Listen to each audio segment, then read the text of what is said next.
My name is Arvind Kala and I live in Delhi. Corona is a baffling disease. Take India and America for example. India's population is 4 times that of America's. So we'd expect India to have 4 times as many COVID deaths as America. But no, it's the other way around. India has had only 50,000 corona deaths till now. In America, the figure is 1,70,000. In India, only 500-600 people die of corona every day.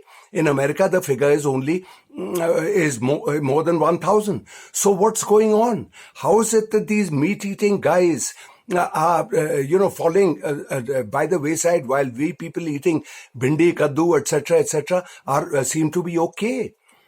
And look at this. In America, the homes are large and families are very, very small. 2 people, 3 people.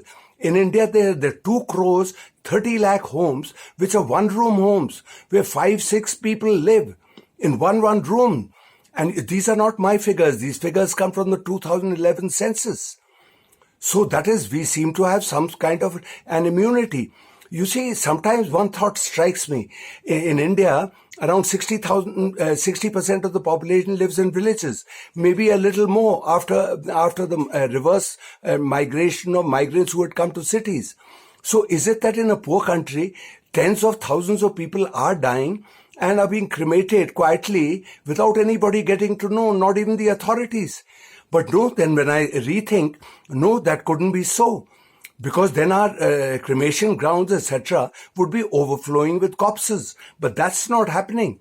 Otherwise, it would have been captured by boys and girls whose camera phones click the whole day long. Now, the corona condition just doesn't cease to baffle. Look at a place like Britain, for instance. India's population is 22 times that of Britain's. But Britain has had 41,000 deaths and India has had only 50,000. Pretty close. So what's going on there? I mean, Britain is terrific, very healthy people, etc. And in India, the health of Indians cannot match that of Britain's. But they are dying and we are not in that many numbers. And that seems to be partly true of the white man of Europe.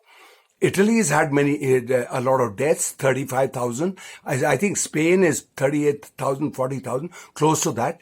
Yet there is one country which isn't suffering so much, and that is Germany.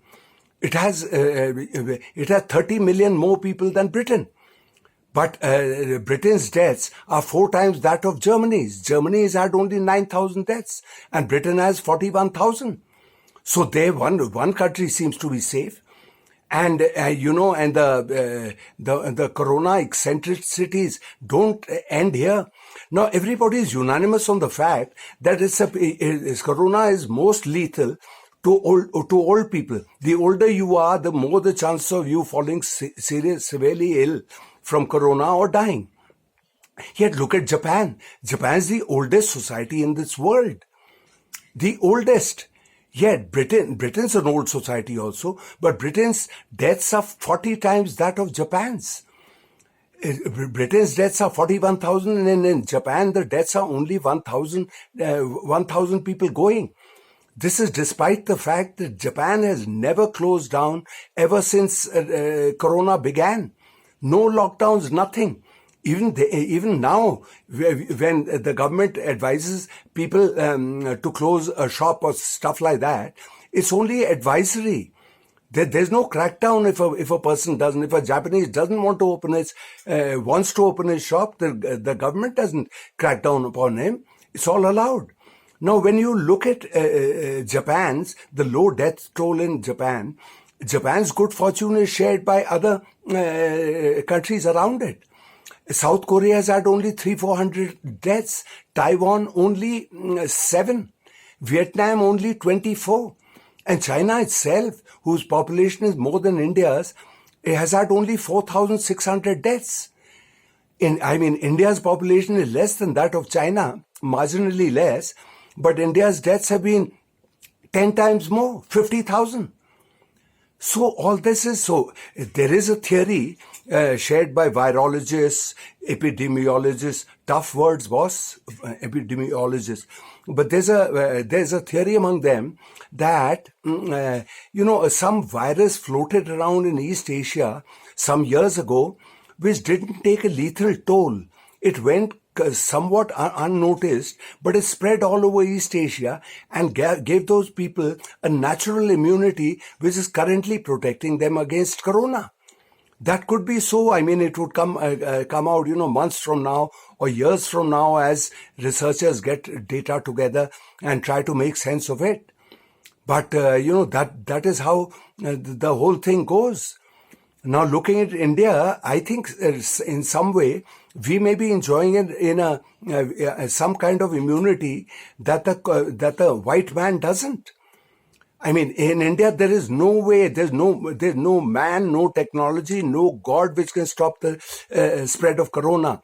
If you've got millions and millions of people living in one-room homes, I mean, they're coughing, they're sneezing, they're talking, they're spreading their droplets right, left, and center, and they're ingesting them. Yet there's nothing happening to them. So obviously something is happening. Probably lakhs of Indians, young Indians particularly, have got infected. But it doesn't matter, they're asymptomatic. If I'm infected and I don't have fever and I'm wrestling in a wrestling pit, how does it matter? I don't mind getting all the meningitis, cancer, everything put together. As long as I'm doing everything, I'm drinking beer, I'm eating mutton, I'm doing everything. So there seem to be some kind of a herd immunity that hasn't been analyzed. I mean, people do get infected, but nothing happens to them. And that could be so. India is among major countries, is one of the youngest. Our half of our population is below 29. And and we have some kind of an immunity because the lack of hygiene itself in India, in everything, gives us some kind of an immunity against corona. I mean, you'll have a tough, strong American or Briton coming to Delhi. He drinks the water and then after that he sits on the toilet seat for 5 days at a stretch. And in India, look at a guy like me. I've drunk tap water all my life. And I never fall ill while the Bisleri guys are down with coughs and colds. So that is what it is. Anyway, boss, I hope I've confused you as much as I'm confused myself. And please, I'd like to, you're hearing my wonderful voice. I'd like to hear yours. So please comment in the below section and subscribe also. It boosts my morale. Huh? Okay, boss. Goodbye.